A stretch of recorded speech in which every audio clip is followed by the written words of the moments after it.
Alors, protégez et partagez cette émission. Lecture de la plainte adressée par le Mali contre la France au Conseil de sécurité des Nations Unies pour soutien au terrorisme et pour violation répétée de la souveraineté du Mali. Mon ami personnel, Faso Ouattara, ouvre le chemin de cette émission de diffusion de l'information. Je vous salue d'Italie. Je vous embrasse, mes amis. L'histoire africaine est en marche. L'histoire africaine s'accélère. Élevons le niveau de conscience. Mobilisons-nous en masse pour que la vérité et la justice triomphent, pour la solidarité des générations. Faso Ouattara, ouvre-moi le chemin et chante Dunia.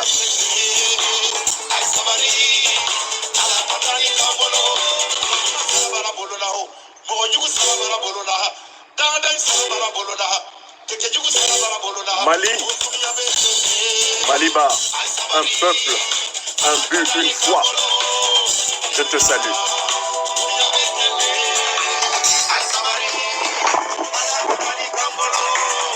Vous aurez droit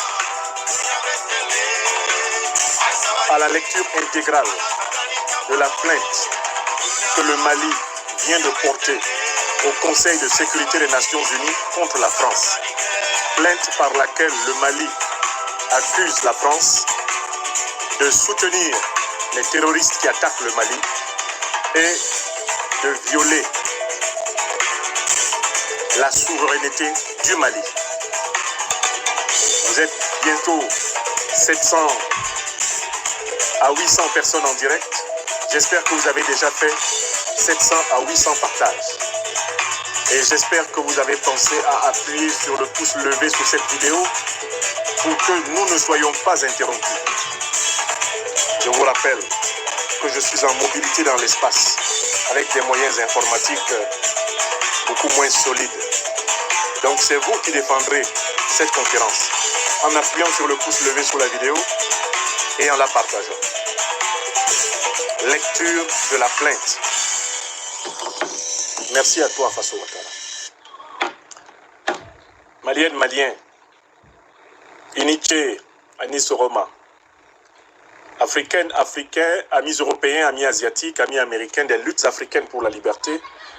En ce 17 août 2022, j'ai consacré mon ministère de la parole libératrice de l'Afrique à diffuser une information de taille, à savoir le contenu d'une plainte historique introduite par la République du Mali à travers le chef de sa diplomatie, le ministre des Affaires étrangères du Mali, l'ambassadeur Abdoulaye Diop, au Conseil de sécurité des Nations Unies.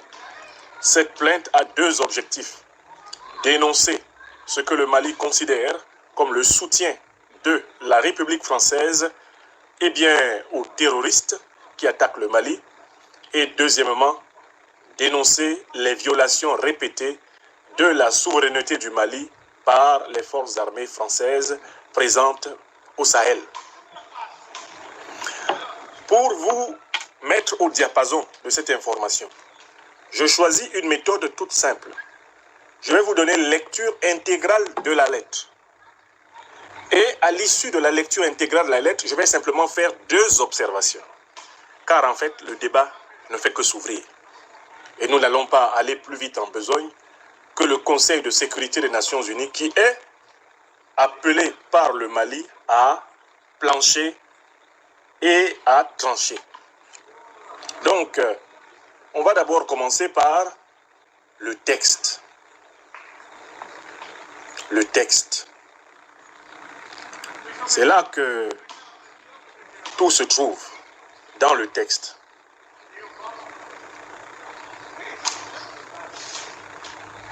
Le texte que je vais vous lire, c'est ce texte-ci. Je vous en montre simplement une image pour que cette image reste à jamais liée à cette vidéo. Il s'agit d'un courrier de la République du Mali, un peuple, un but, une foi, via son ministère des Affaires étrangères et de la coopération internationale, le ministre écrit depuis Koulouba le 15 août 2022, le courrier numéro 00444. Il l'écrit à son Excellence, Monsieur le Président du Conseil de sécurité des Nations Unies, qui se trouve être, eh bien, en cette année 2022, en cette période de l'année, le président du Conseil de sécurité des Nations Unies se trouve être l'ambassadeur de la République populaire de Chine aux Nations Unies. Et l'ambassadeur de la République populaire de Chine aux Nations Unies, c'est son Excellence M. Zhang Jun, ambassadeur représentant permanent de la République populaire de Chine auprès des Nations Unies. Il est, je le rappelle, le président du Conseil de sécurité des Nations Unies, basé à New York. Selon la tradition, eh bien, quand on veut demander une réunion du Conseil de sécurité, eh bien, la diplomatie d'un pays écrit une lettre au président du Conseil de sécurité. Et il se trouve qu'en ce mois, eh bien, d'août 2022, le président du Conseil de sécurité des Nations Unies, qui réunit 15 États, dont 10 rotatifs et 5 permanents, le président est, je redonne son nom, Monsieur l'ambassadeur Zhang Jun, eh bien, représentant permanent de la République populaire de Chine auprès des Nations Unies, basé à New York. Voici in extenso les propos tenus par la République du Mali. Excellence, Monsieur le Président du Conseil de sécurité des Nations Unies. Au nom du gouvernement de la République du Mali, je tiens à appeler votre attention sur des actes graves qui sont de nature à porter atteinte à la paix et à la sécurité internationale. En effet, depuis plusieurs mois, il nous a été donné de constater des violations répétitives et fréquentes de l'espace aérien malien par les forces françaises en y faisant voler des vecteurs aériens tels que des drones, des hélicoptères militaires et des avions de chasse sans autorisation des autorités maliennes. Depuis le début de l'année 2022, les forces armées maliennes, en abrégé FAMA, munies de nouvelles capacités, ont enregistré plus de 50 cas délibérés de violation de l'espace aérien malien par des aéronefs étrangers, notamment opérés par les forces françaises sous différentes formes. Aux actes d'indiscipline caractérisés par les refus d'obtempérer aux instructions des services de contrôle aérien s'ajoutent des cas d'extinction des transpondeurs dans le but de se soustraire au contrôle. S'y ajoutent également des cas de falsification de documents de vol ainsi que des cas d'atterrissage d'hélicoptères dans des localités hors aérodrome sans autorisation préalable. De nombreux vols d'avions de renseignement et de drones évoluant à haute altitude ont été notés, qui se livraient à des activités considérées comme de l'espionnage, de l'intimidation, voire de la subversion. Le tableau listant les incidents aériens depuis l'annonce du retrait de la force Barkhane est joint en annexe. L'un des cas les plus récents a été la présence illégale d'un drone des forces françaises le 20 avril 2022 au-dessus de la base de Gossi, dont le contrôle avait été transféré au FAMA le 19 avril 2022. Le dit drone était présent à partir de 11h45, évoluant à moyenne altitude pour espionner nos vaillantes forces armées maliennes. Outre l'espionnage, les forces françaises se sont rendues coupables de subversion en publiant des images collectées par leurs drones montrant des civils tués. Des résultats de l'enquête judiciaire menée par les services compétents du Mali, il a été établi que les corps y avaient été disposés bien avant l'arrivée des forces maliennes à Gossi. Cette communication malheureuse avait pour objectif de ternir l'image et d'accuser les forces armées maliennes engagées pour la libération de leur territoire, la protection et la sauvegarde de leurs populations éprouvées par une longue crise. Le 21 avril 2022, une patrouille de Mirage 2000 a survolé à plusieurs reprises, sans coordination préalable, un convoi des forces armées maliennes en partance pour renforcer le dispositif de l'emprise de Gossi. Cette manœuvre s'inscrivait dans une dynamique d'intimidation de nos forces. Le 15 juin 2022, l'avion de transport tactique Casa 295 de l'armée de l'air du Mali a été harcelé par un aéronef de combat appartenant à la force Barkhane. Alors que l'aéronef malien effectuait des rotations entre des aérodromes situés en territoire malien. L'aéronef français inconnu qui ne s'est jamais annoncé à la radio a effectué des manœuvres dangereuses autour de l'avion malien, perçues comme des tentatives d'intimidation. En outre, le 6 août 2022, la force Barkhane a confirmé, dans un communiqué officiel, avoir mené des opérations aériennes contre des présumés terroristes dans la zone de Talatay. Cependant, ces opérations unilatérales n'ont pas été coordonnées avec les FAMA, forces armées maliennes. De plus, dans le secteur de l'Erneb, la nuit du 6 au 7 août 2022, vers 3h30 du matin, un hélicoptère a atterri aux environs de la forêt de Ougrich, au sud de l'Erneb et Araten, cercle de Gundam, région de Tombouctou. L'hélicoptère a embarqué 2 éléments d'Ibrahim Ag Baba, lieutenant d'Abou Talha, chef de l'émirat de Tombouctou, pour une destination inconnue. Le 8 août 2022, à 37 km de Tessit, un hélicoptère Chinook a survolé des renforts FAMA de Gao en mouvement vers Tessit, dans la direction opposée de progression. Le Chinook, surpris dans ses activités, a subitement repris de l'altitude. Les recoupements du poste de commandement interarmé de théâtre Est auprès des partenaires n'ont pas permis de confirmer l'origine de l'aéronef.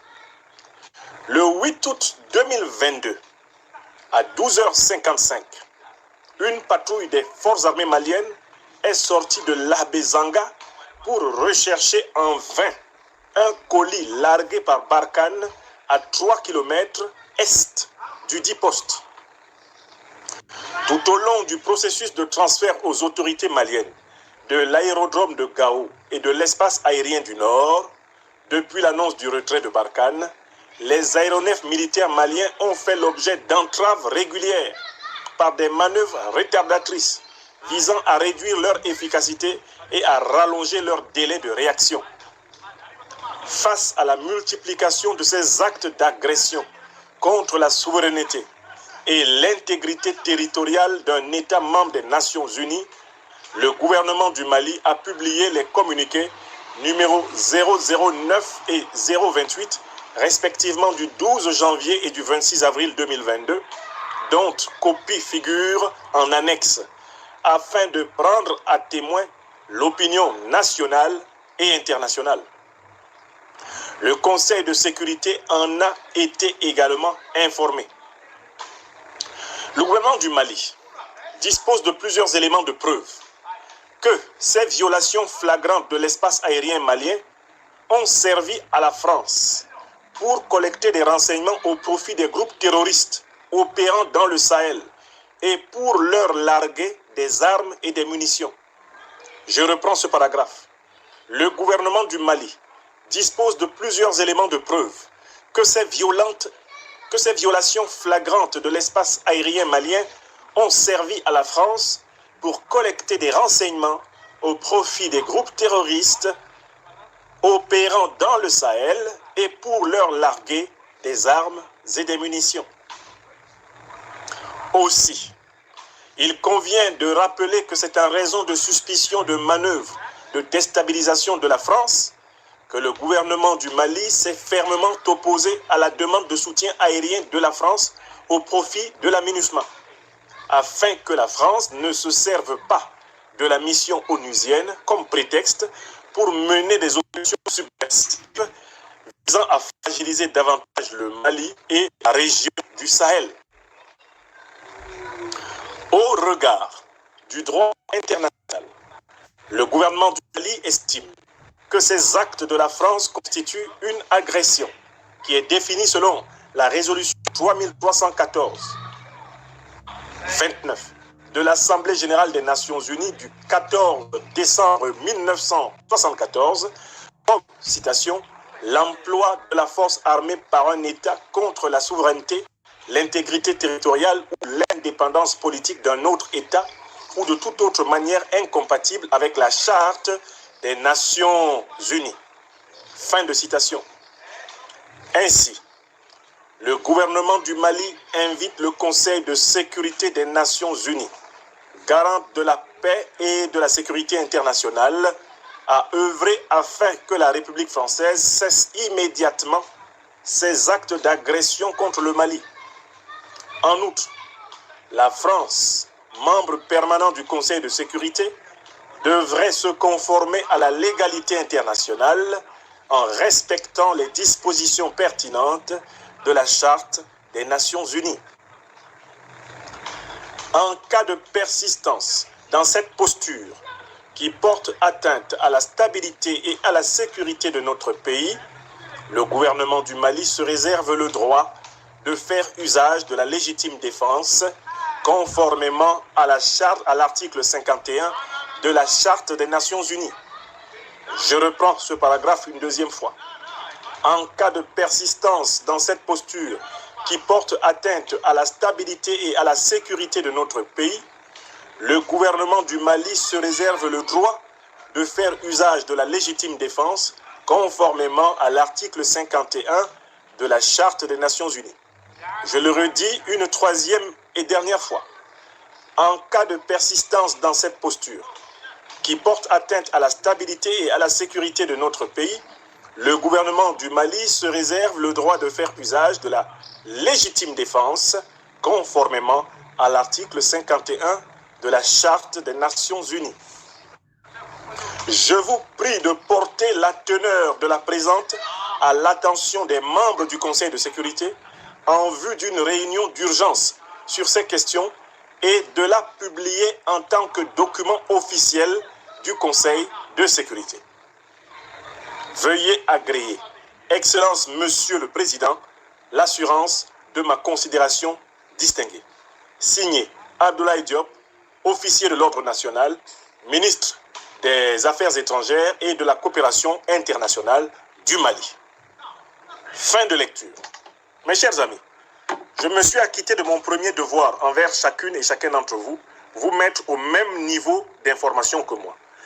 Mais je voudrais vous dire que cette lettre est accompagnée d'une copie du communiqué numéro 28 du gouvernement de transition en date du 26 avril 2022, signé par le ministre de l'Administration territoriale et de la décentralisation, porte-parole du gouvernement, le docteur colonel Abdoulaye Maïga.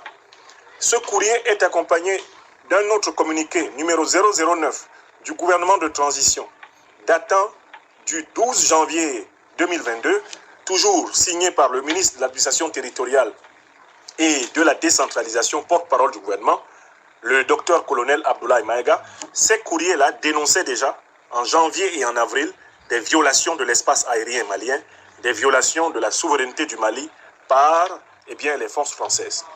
Il y a un troisième document qui accompagne la plainte. C'est un document que je vais m'imposer le devoir de vous lire. Il n'est pas très long. Il a 15 petites rubriques. C'est un document qui est un document scientifique extrêmement important. Il s'intitule, c'est un document annexe que le ministre des Affaires étrangères du Mali a joint à la plainte. Il s'intitule « Tableau des incidents aériens depuis l'annonce du retrait de la force Barkhane ». C'est un document qui récapitule les incidents aériens observés et subis par le Mali depuis que la puissance française a annoncé le retrait de la force Barkhane du sol malien. Et il est important qu'on ait lu ce tableau, que des gens aient entendu les faits qui sont décrits dans ce tableau pour mesurer le sérieux et la gravité de la plainte qui est portée par les autorités maliennes. Dans la version Facebook que j'ai donnée aujourd'hui de ce communiqué, je n'ai pas lu la totalité de l'annexe, le tableau des incidents. Je pense qu'il est important que je vous en donne lecture. Parce que l'un des points faibles encore de notre opinion africaine et en diaspora africaine en général, c'est que collectivement, je veux dire, nous ne lisons pas encore assez. Et on court toujours le danger, quand on indique des documents aux gens, de ne jamais être certains qu'ils les ont lus. Et quand ils ne les ont pas lus, les gens n'ont pas la culture, la connaissance, la maîtrise la plus profonde possible des dossiers, qui pourtant doit être la base pour un combat juste. Il n'y a pas de combat juste basé sur le mensonge. Voilà pourquoi 3 valeurs de civilisation fondent l'Afrique traditionnelle: la solidarité, la vérité, la justice. Par solidarité, nous devons rechercher en permanence la plus haute connaissance possible, donc la vérité. Par solidarité, nous devons pratiquer la justice. Et la justice commence déjà par le fait de ne pas accuser sans preuve. Et le Mali se donne ici un devoir, c'est de mettre à la disposition de l'opinion internationale, de l'opinion nationale, de tous ceux qui veulent comprendre les faits. Et donc, je vais lire le tableau des incidents. Il est très intéressant. Incident numéro 1. Vous êtes déjà 3000 en direct. Vous êtes 1000 à avoir pensé à nous soutenir informatiquement en appuyant sur le pouce levé sous la vidéo. Je remercie les amis qui, entre-temps, nous apportent leur soutien matériel. Je crois que c'est M. Baoro ou Mme Baoro. Je vous remercie de tout cœur, chers frères ou sœurs.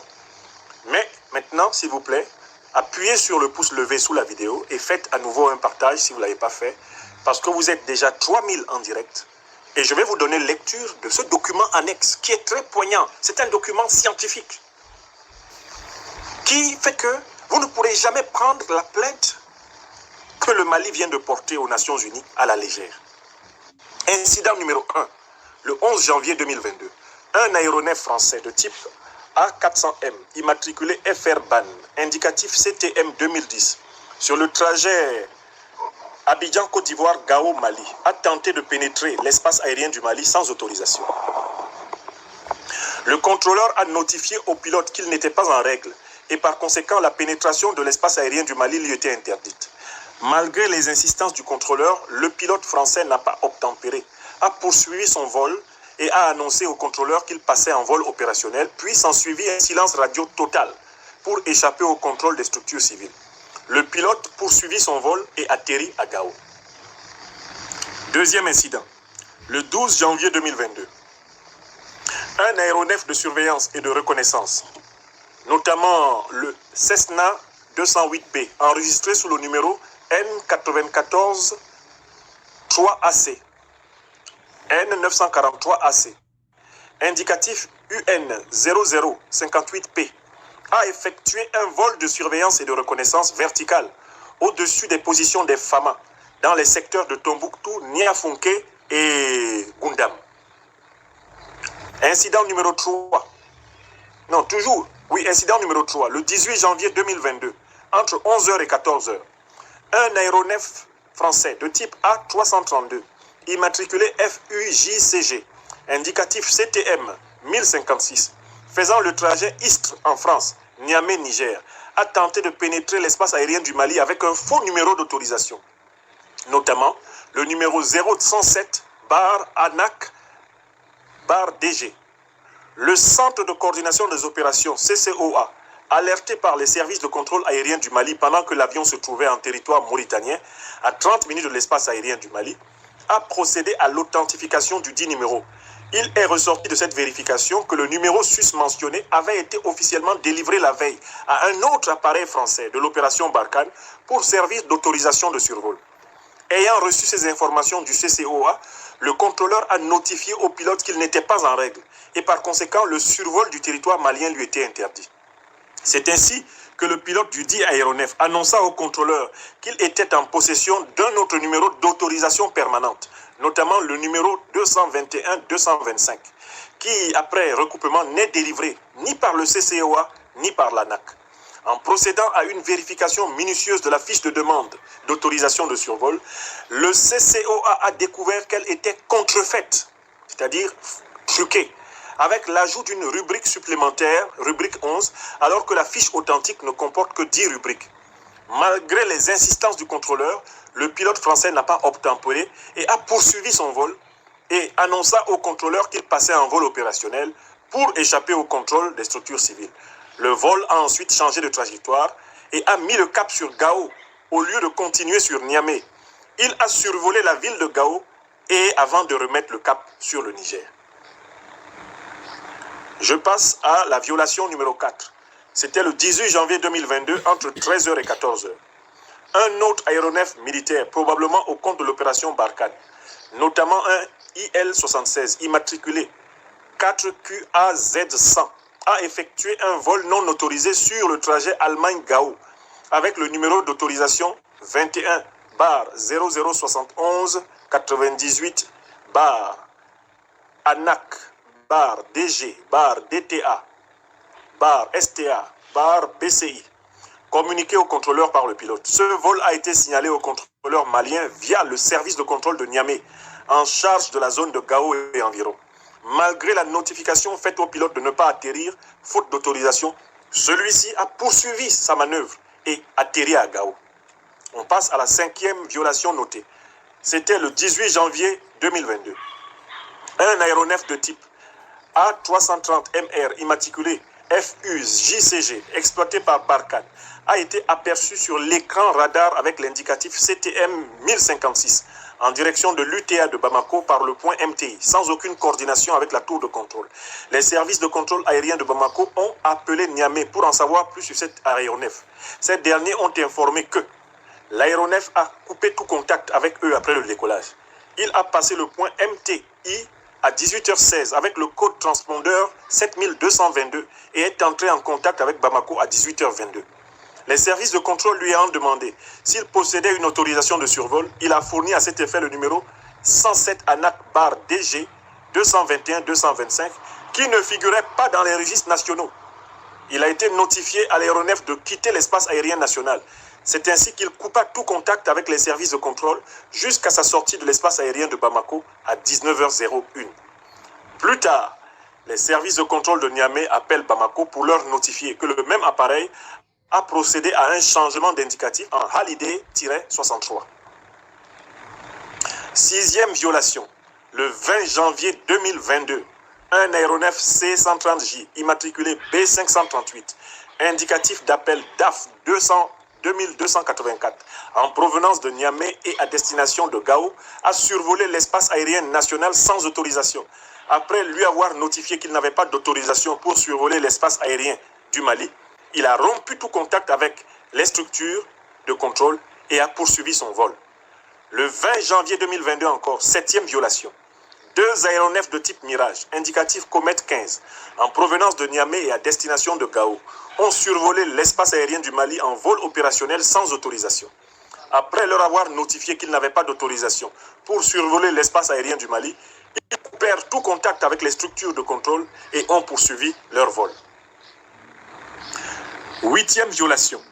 Le 20 janvier 2022, un avion A400 immatriculé FRBAC, indicatif d'appel ADES, 64, en vol opérationnel militaire, en provenance de Niamey et à destination de Gao, a survolé l'espace aérien national sans autorisation.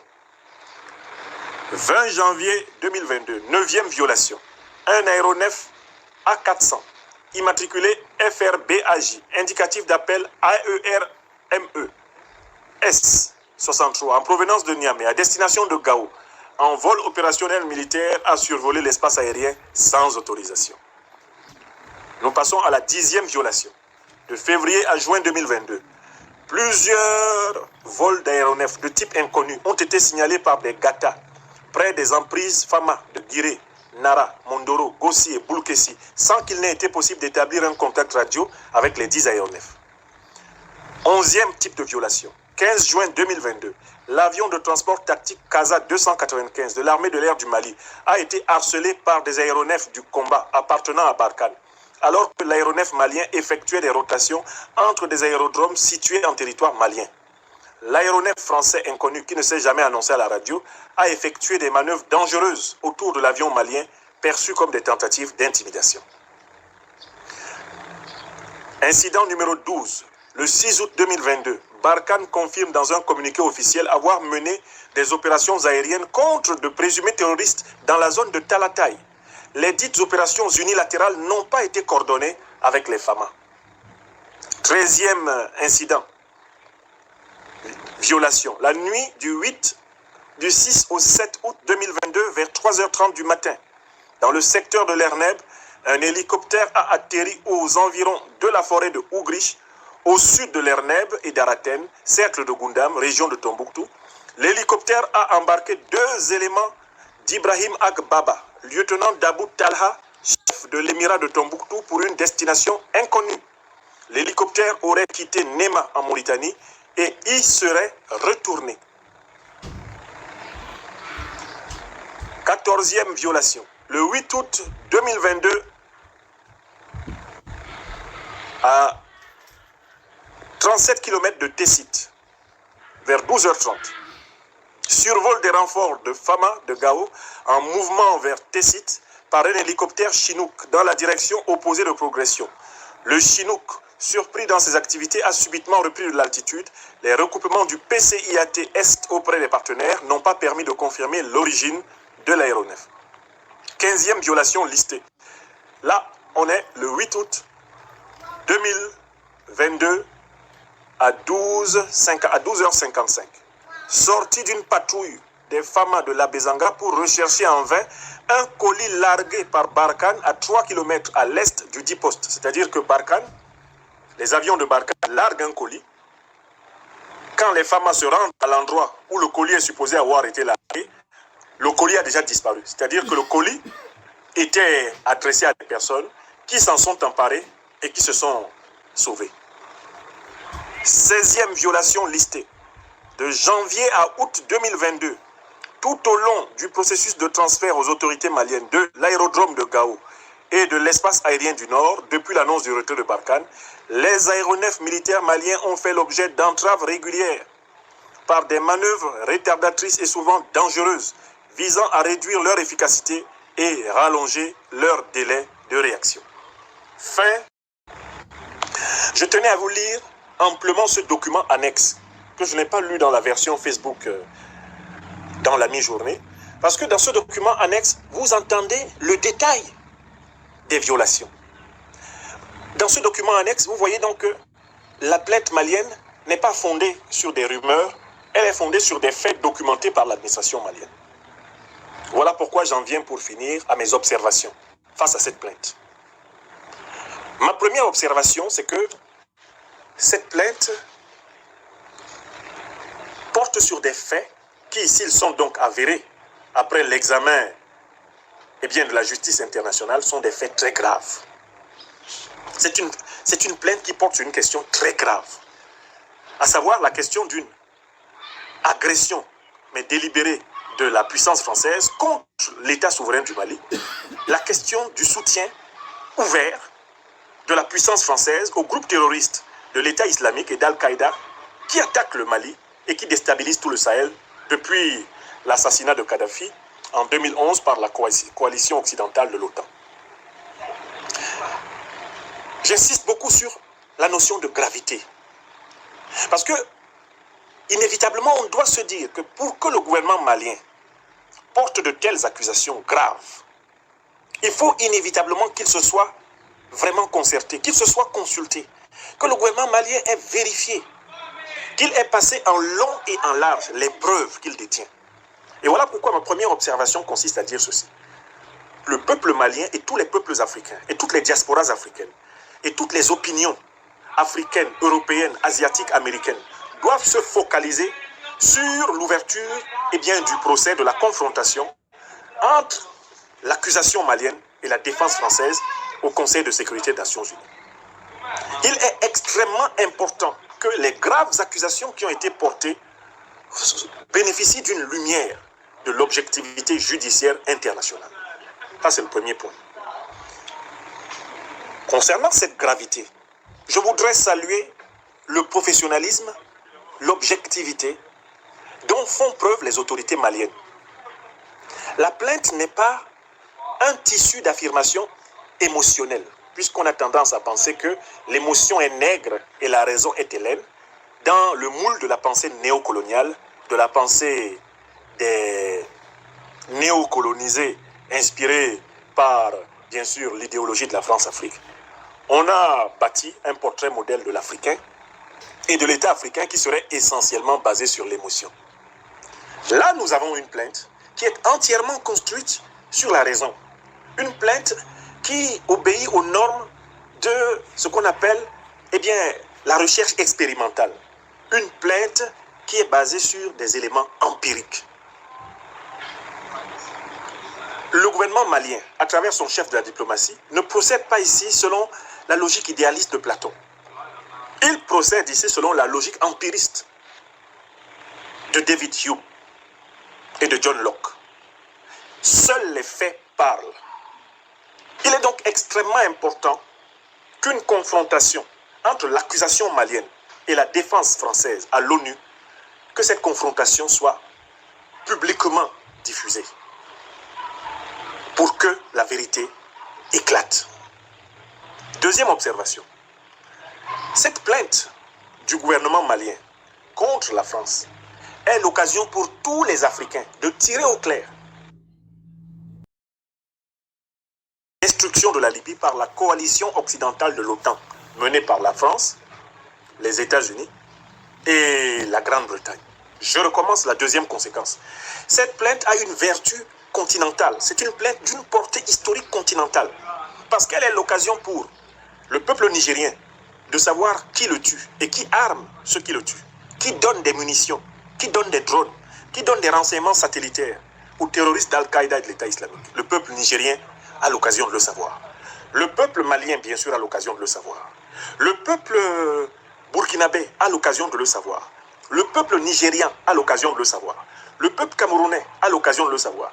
Le peuple togolais, aujourd'hui attaqué dans sa province des Savanes, a l'occasion de savoir qui arme les djihadistes, qui arme les terroristes. Donc il faut que toute l'Afrique considère cette plainte malienne comme étant la plainte de l'Afrique. Car en fait, l'Afrique a l'occasion de savoir pourquoi ceux qui ont tué Kadhafi et qui ont détruit la Libye, en sachant très bien qu'ils allaient déstabiliser le Sahel, pourquoi peuvent-ils prétendre être les mieux placés pour combattre les terroristes qu'ils ont contribué à faire entrer en Afrique aux côtés des Africains? C'est une question décisive pour les peuples africains. Chaque Africaine et chaque Africain digne de ce nom doit s'éprendre de cette question. Mais c'est une question qui est aussi décisive pour les peuples occidentaux. Dans le cas d'espèce, c'est une question décisive pour l'opinion nationale française. Elle est décisive pour l'opinion européenne. Elle est décisive pour l'opinion occidentale. Il faut que le peuple français ait l'occasion, à travers cette confrontation entre la plainte malienne et la défense française au Conseil de sécurité de l'ONU, il faut que le peuple français ait l'occasion de savoir ce qu'on fait sous couvert de lutte contre le terrorisme au nom de la France au Sahel, en Afrique. Il faut que les peuples européens sachent ce que les armées occidentales font en Afrique sous couvert de lutte contre le terrorisme.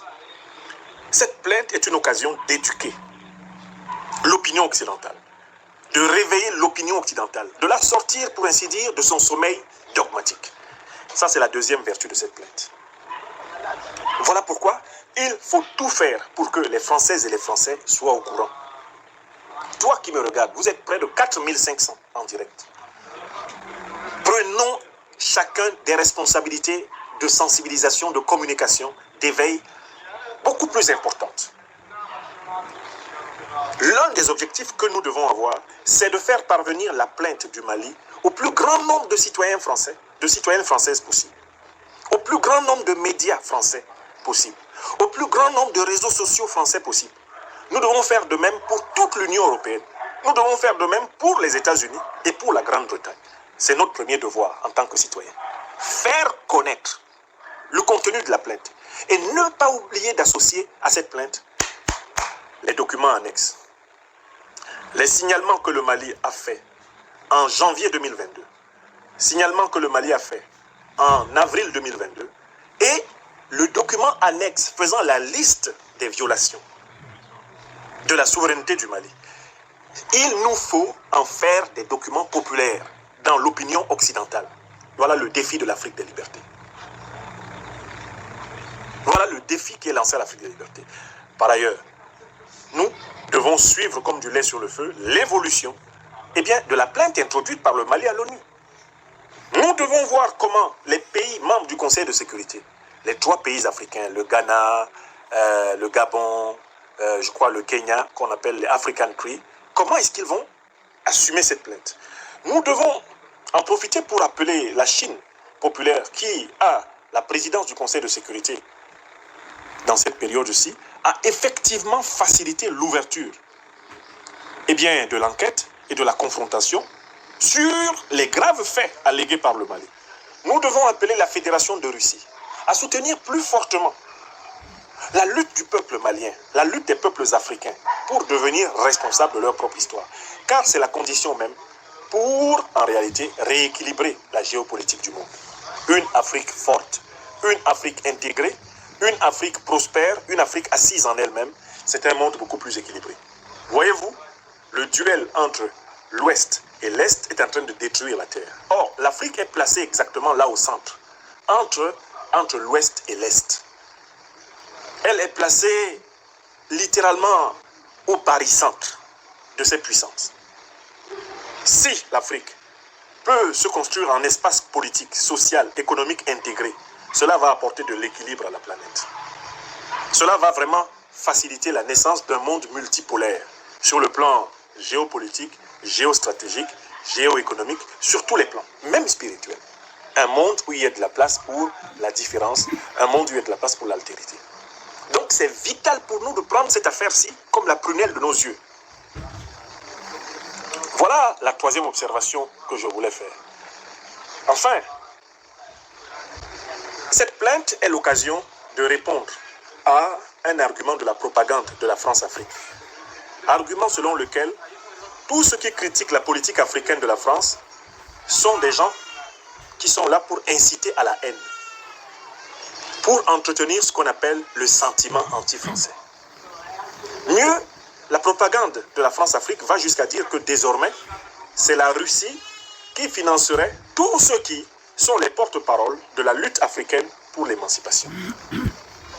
Je voudrais battre en brèche cette thèse de la propagande. D'abord parce que là, le Mali ne s'est pas basé sur des émotions. Le Mali porte plainte contre la France sur la base des faits. Le Mali ne parle pas de ses sentiments. Il parle de ceux qu'il considère comme des preuves. Et le Mali est prêt à donner les preuves. Par les conversations dans le pays Bassa où j'ai grandi, qui est un pays de la résistance nationaliste. Mais à l'université, j'ai pris conscience de la nature néocoloniale du régime de M. Biya, qui, au début des années 80, avait laissé croire que sa jeunesse, sa relative fraîcheur politique, s'accompagnerait d'un renouveau national. Et depuis lors, j'ai compris que tant que le peuple camerounais et tous les peuples africains ne récupèrent pas le droit de choisir eux-mêmes leurs dirigeants, je savais que l'Afrique ne se relèverait ni socialement, ni économiquement, ni politiquement, ni culturellement, ni spirituellement, ni psychologiquement, à partir de mon pays natal. Et j'ai toujours pensé que tous les dictateurs doivent tomber. Et c'est ce que je dis actuellement. Enfin, le 4e thème, la renaissance de l'Afrique à partir de ses racines civilisationnelles. Dès que j'ai découvert les travaux de Cheikh Anta Diop, nos aînés, les Théophile Obenga, dès que je me suis plongé dans ces travaux, c'est devenu un élément élémentaire d'ailleurs de tous les intellectuels africains enseignant en France. Je fais partie des rares à avoir enseigné l'histoire de la philosophie africaine à l'université. Si vous allez sur le site de l'université de Rouen, en France, et que vous tapiez Introduction à la philosophie africaine, vous trouverez un seul homme, un seul enseignant dans l'histoire de cette université, et peut-être Je suis l'un des rares, peut-être qu'on nous compte 5 ou 6 sur tout le sol français, à avoir enseigné la philosophie africaine aux étudiants français. J'ai assuré cet enseignement pendant 2 ans. Avant que, bien sûr, les gens se rendant compte que c'était un enseignement qui avait une portée révolutionnaire au sens de montrer que la philosophie n'est pas une affaire grecque, ce n'est pas une affaire romaine, la philosophie est une affaire universelle et humaine. Cet enseignement n'a pas été reconduit. Mais il est réputé valide. Et l'ensemble des modules de cet enseignement ont été mis à la disposition par l'Université de Rouen pour tous les étudiants. Et pour toujours. Les modules sont disponibles. Vous pouvez aller les écouter. Vous pouvez aller écouter pratiquement 18 heures de cours de philosophie africaine, donnés aux élèves et aux étudiants français. Donc, voici par exemple l'homme que je suis. Ce n'est pas maintenant à 50 ans qu'on va venir me dire que mon engagement pour l'émancipation de l'Afrique serait mu, il serait financé, il serait encouragé par la Russie. Je n'ai pas eu besoin de la Russie pour penser tout ce que je pense. Je n'ai même pas eu besoin de la guerre russo-ukrainienne pour avoir l'essentiel des thèses que je défends. Ceux qui me connaissent depuis 10 ans, 15 ans, 20 ans, 30 ans, ils connaissent mes thèses. Donc je viens ici battre en brèche le mythe selon lequel, ah oui, il y aurait caché derrière nous Vladimir Poutine ou je ne sais pas des diplomates russes, des intellectuels russes qui nous diraient ce que nous disons. C'est faux. C'est une insulte à l'Afrique que de penser que notre continent n'a pas d'intelligence suffisante pour créer par elle-même la matière de leur émancipation. Je refuse cette insulte-là. Et je vous demande d'être féroce envers ceux qui vont vous sortir ce genre de conneries. Oui, c'est la propagande russe. Non, il faut le dire aux autorités françaises. Il faut le dire aux autorités occidentales, américaines. Nous, Africains, nous pensons par nous-mêmes. D'ailleurs, il se trouve que la plupart des Africains que nous sommes ne savons même pas parler russe. Nous sommes obligés pour communiquer pour le moment encore d'utiliser les langues occidentales, le français, l'anglais. Nous avons fait nos études pour l'essentiel dans ces langues occidentales. À quel moment, je ne sais pas, l'intelligentsia, la propagande ou je ne sais pas, l'idéologie russe vont venir nous faire un soi-disant lavage de cerveau et nous rendre anti-colonialistes. Nous sommes anticolonialistes de naissance pour certains d'entre nous. Nous sommes anticolonialistes longtemps avant tous les événements de la crise du monde occidental actuel. Donc je refuse et je récuse le mythe d'une Afrique qui tout d'un coup serait allée acheter du cerveau en Russie et serait allée acheter du cerveau en Chine. Nous étions là, mais on ne nous écoutait pas. C'est ça la différence. La vérité, c'est que quand j'ouvrais ma page Facebook en 2003, il y a 2 tondus, 3 pelés qui écoutaient. Je dis bien 2, 3. Si vous remontez sur ma page Facebook, depuis la période où je l'ai ouverte, mes premières conférences, là, 2, 3 vues.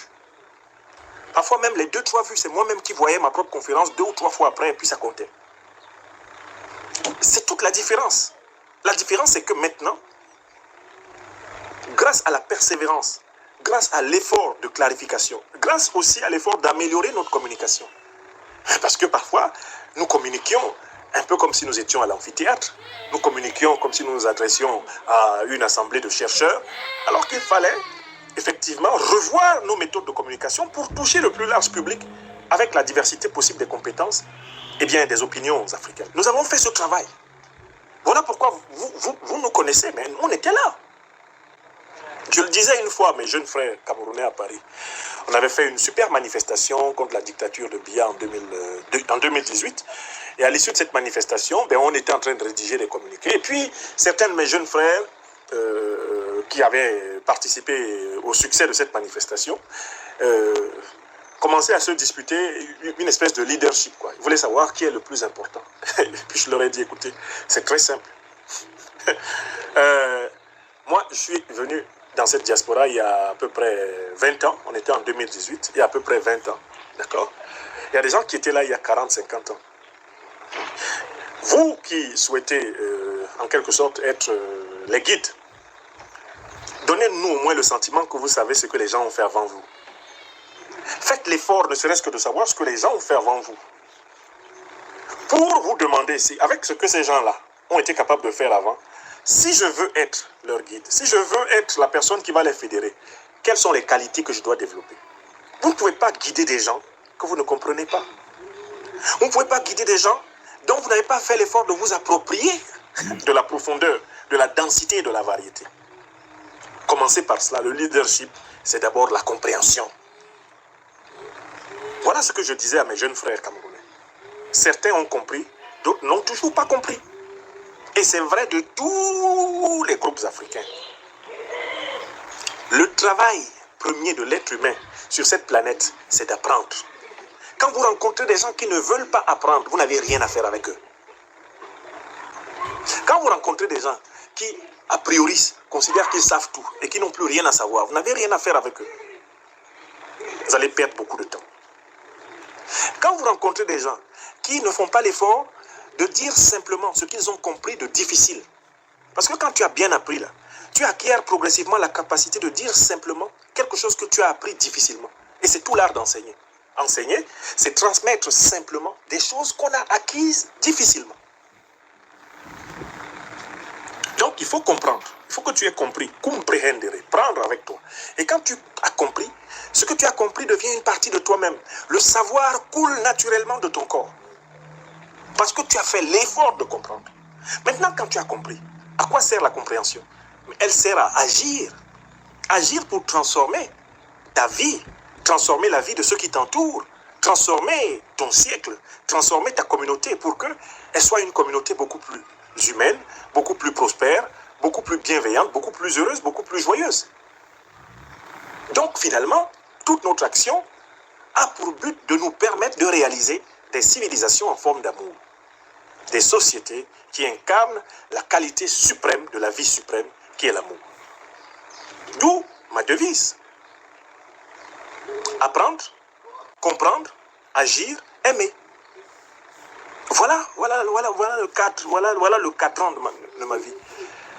On ne va pas venir me dire là que les choses que je suis en train de vous dire, il y a quelqu'un, c'est les Russes qui lui ont dit ça. C'est sous ce motif qu'ils ont éliminé une bonne partie du leadership indépendantiste africain au XXe siècle. Parce que ça c'était,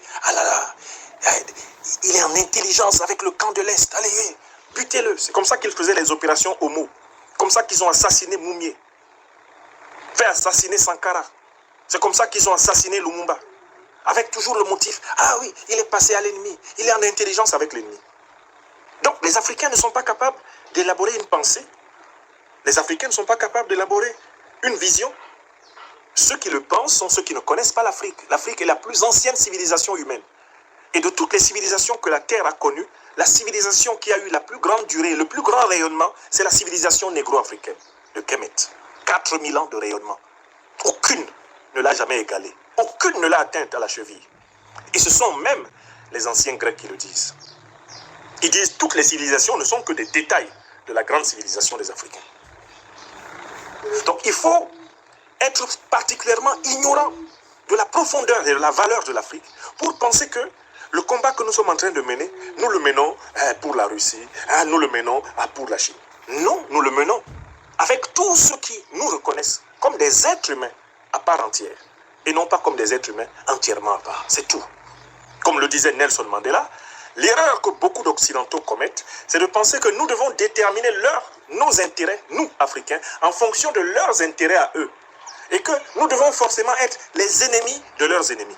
Alors que eux, ils ne le font pas avec nous. Quand ils vendaient des armes à la Russie, quand ils achetaient du gaz à la Russie, est-ce qu'ils nous ont demandé la permission? Maintenant qu'ils décident de ne plus vendre, ne plus acheter, en quoi ça nous concerne? En Afrique, en quoi ça nous concerne? Quel est notre intérêt dedans? Pourquoi faudrait-il que les Africains se sacrifient pour des gens qui veulent imposer un monde hégémonique unipolaire, un diktat du dollar et consort? Pourquoi faudrait-il que les Africains se sacrifient pour ça? Donc, il est important de faire connaître au monde entier que l'Afrique se pense par elle-même. Et c'est ce que montre le Grand Mali. La plainte du gouvernement malien contre le gouvernement français est une plainte documentée, c'est une plainte rationnelle, c'est une plainte argumentée, c'est une plainte sur la base de faits. Et c'est cette Afrique que nous voulons. Une Afrique de gens qui parlent de ce qu'ils savent, qui se battent pour ce qui est vrai, qui se battent pour ce qui est juste. Le Mali se défend. Il n'est pas en train de défendre la Russie. Il n'est pas en train de défendre la Chine. Il se défend. Il se trouve que les intérêts du Mali sont compatibles avec ceux d'autres puissances. Selon la réelle politique et la géopolitique, il va de soi que ces intérêts convergent. C'est tout. Mais l'ambassadeur Abdoulaye Diop, ministre malien des Affaires étrangères, il porte plainte pour le Mali. Il porte plainte pour l'Afrique. Parce que les intérêts du Mali, je vous l'ai bien expliqué, sont ceux de l'Afrique. Donc, il faut que vous notiez la journée du 15 août 2022 comme une journée historique dans l'histoire des relations internationales. Car enfin, dans un cénacle aussi important que le Conseil de sécurité des Nations Unies, va être débattue la question de savoir qui arme les djihadistes, qui finance les djihadistes, qui donne du renseignement satellitaire aux djihadistes, qui utilise les bases arrières au Sénégal, au Burkina, au Niger, en Mauritanie, en Côte d'Ivoire, pour attaquer le Mali. Cette question va être abordée scientifiquement. Et nous serons là pour observer les arguments de chaque partie. En sachant la règle qui dit, qui ne dit mot, consent. Si le Mali présente des arguments et qu'en face, personne n'en présente, parce que nous observons une logique de mutisme depuis ce matin, il sera acté par la planète tout entière que le Mali a raison, que l'Afrique a raison. Et je voudrais finir là-dessus. Mes chers amis, ce que le Mali vient de faire, à savoir la plainte qu'il a portée, dites-moi, vous qui êtes mes amis et qui suivez mes conférences depuis maintenant, pour certains d'entre vous, 3 ans, 4 ans, 5 ans, d'autres 10 ans et consorts. Dites-moi, l'analyse que je vous ai faite des causes du terrorisme en Afrique, est-ce que cette analyse est contredite par la plainte que les autorités maliennes viennent de porter ou est-ce que cette analyse est corroborée? Est-ce que la plainte des autorités maliennes vient corroborer le schéma d'explication de la déstabilisation de l'Afrique que je vous ai donné? Parce que j'espère que personne d'entre vous n'est surpris là. Moi, je n'ai pas été surpris. Je ne suis pas du tout surpris. Je suis fier du courage du gouvernement malien. Je suis fier de l'amour que ce gouvernement a pour le peuple du Mali. L'amour que ce gouvernement a pour l'Afrique. Le gouvernement d'Assimi Goïta, de Choguel Kokala Maïga, d'Abdoulaye Diop, d'Abdoulaye Maïga. Ce gouvernement aime le peuple malien et le peuple malien l'aime. Et ce gouvernement aime l'Afrique et l'Afrique l'aime. Mais je n'ai aucune espèce de surprise. Pour ma part, la plainte de l'État malien contre l'État français vient corroborer les éléments que la science, l'analyse, l'information, les enquêtes intellectuelles m'avaient permis de rassembler depuis très longtemps sur la déstabilisation de l'Afrique. Ne vous ai-je pas dit ici que la déstabilisation de l'Afrique actuellement, elle commence avec l'assassinat de Kadhafi, la destruction de la Libye, lesquels assassinats de Kadhafi et destruction de la Libye ont favorisé l'installation des terroristes à travers tout le Sahel. Laquelle installation des terroristes à travers tout le Sahel a servi de justification à la coalition occidentale pour imposer sa participation à la lutte antiterroriste. Laquelle participation à la lutte antiterroriste permet à la coalition occidentale de contrôler les faramineuses richesses du Sahel, et notamment de la région du Liptako-Gourma. Et au nom de cette soi-disant lutte antiterroriste, la même coalition qui a pourtant favorisé la déflagration terroriste souhaite construire des bases militaires actuellement sur le golfe de Guinée, qui est la région la plus riche de la planète. Le golfe de Guinée en Afrique. Est-ce que je vous ai dit ça ici? Est-ce que je l'ai documenté? Parce que je ne me suis pas contenté de le dire, j'ai documenté. Je vous ai cité des auteurs, je vous ai donné des sources, je vous ai abondé de sources. Et j'avais déjà souligné le rôle trouble des puissances du Moyen-Orient, notamment l'Arabie Saoudite et le Qatar. J'avais déjà souligné leur rôle trouble, souligné par les enquêtes des scientifiques occidentaux, des scientifiques américains. Oui ou non? Maintenant que le gouvernement malien, lui, il a des preuves maliennes. Vous, de l'Afrique des libertés, n'avez-vous pas la preuve que notre travail porte? Est-ce que ce travail que nous abattons ne vous a pas préparé à cette vérité qui aujourd'hui éclate au grand jour?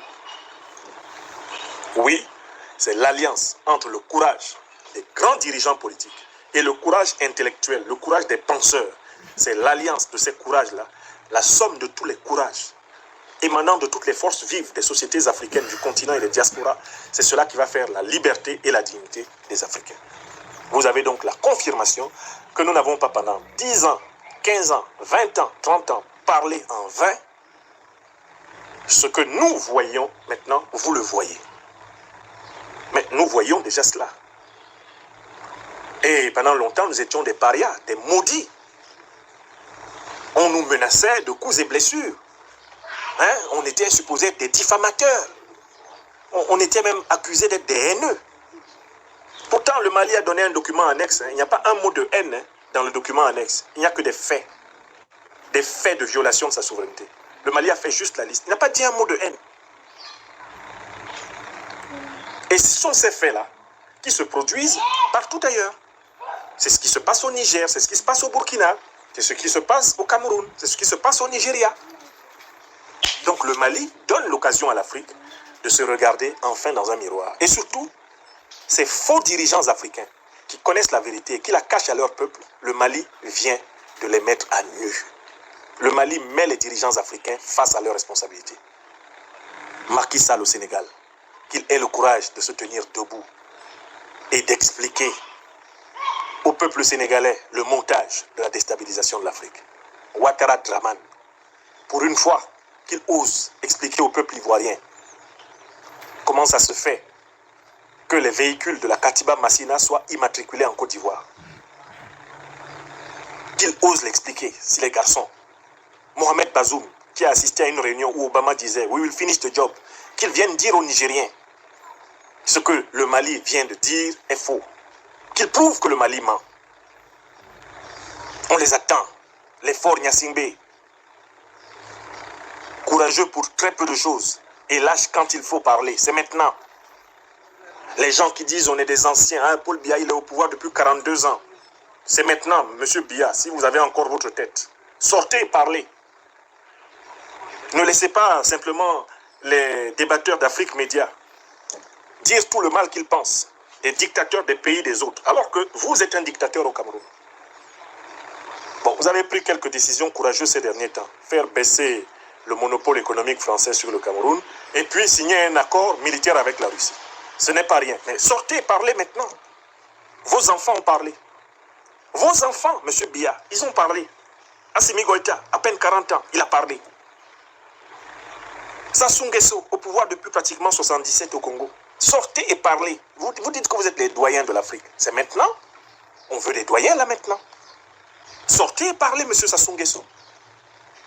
Déby qui prétend être général. Qu'il sorte et qu'il parle. On attend. Bongo. Qui prétend avoir des coups de gueule quand on menace ses biens à Paris. Qu'il sorte et qu'il parle. Où sont les voix de l'Afrique? Voici le scandale qui éclate. Voici le Mali qui pointe du doigt ce dont il est victime. Où sont les voix de l'Afrique? On les attend.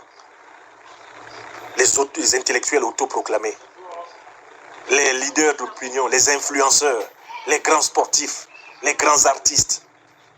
Il faut sortir maintenant et parler. Tikenja, Alpha Blondy, sortez et parlez. Le Mali vous a donné les éléments. Sortez et parlez là. Yannick Noah, Samuel Eto'o, George Weah, sortez et parlez. Sortez et parlez. On veut des gens qui parlent. Achim Bembe a réuni un groupe avec le président Macron à Montpellier en octobre 2021. Mais Achim Bembe, sortez et parlez. Vous êtes historien de formation, mon cher aîné. Vous êtes historien, non? Achille, sors et parle. Viens expliquer comment toi, avec tes compétences d'historien, formé dans les meilleures universités du monde, comment tu peux expliquer et justifier les faits que le Mali pose sur le prétoire du Conseil de sécurité des Nations Unies. Il faut venir expliquer. On attend que ceux qui disent qu'ils ont des choses à dire en Afrique viennent nous dire ce qu'ils pensent du casus belli que le Mali vient de soulever. L'heure est au courage de la vérité. Le Mali n'est pas seul. Le Mali ne doit pas être seul. Le Mali ne sera pas seul. Car ce que le Mali fait, c'est pour toi, c'est pour moi, c'est pour nous tous. Africaines, Africains, d'abord, mais c'est aussi pour tous les Français et toutes les Françaises, pour les sortir de leur torpeur, de leur léthargie, de leur hypocrisie, de leur mauvaise foi, de leur mensonge à eux-mêmes. C'est pour tous les Occidentaux et les Occidentales, pour les sortir du mensonge à eux-mêmes, de leur hypocrisie, de leur cynisme. Ce que le Mali a fait, c'est un acte de délivrance planétaire. Il faut que vous compreniez la relation alchimique qu'il y a entre le terrorisme et l'impérialisme. Il faut que ce soit clair dans vos esprits. Et c'est ce que le Mali apporte au monde. Pour cela, rien que pour cela, ce pays, ce gouvernement, nous ne les lâcherons jamais. Car ils sont la prunelle de nos yeux. C'est par là qu'on nous respecte. On nous respecte parce que le Mali existe. Parce que le Mali Koura, incarné par le président Goïta, existe. On nous respecte. Et c'est ce que je voulais dire. Vous étiez plus de 5000 à suivre cette conversation que je vous adresse de ma tente de vacances italienne. Eh bien, je vous souhaite de bien vouloir la partager. Et ensemble, aux côtés du Mali, veillons, tenons bon ensemble.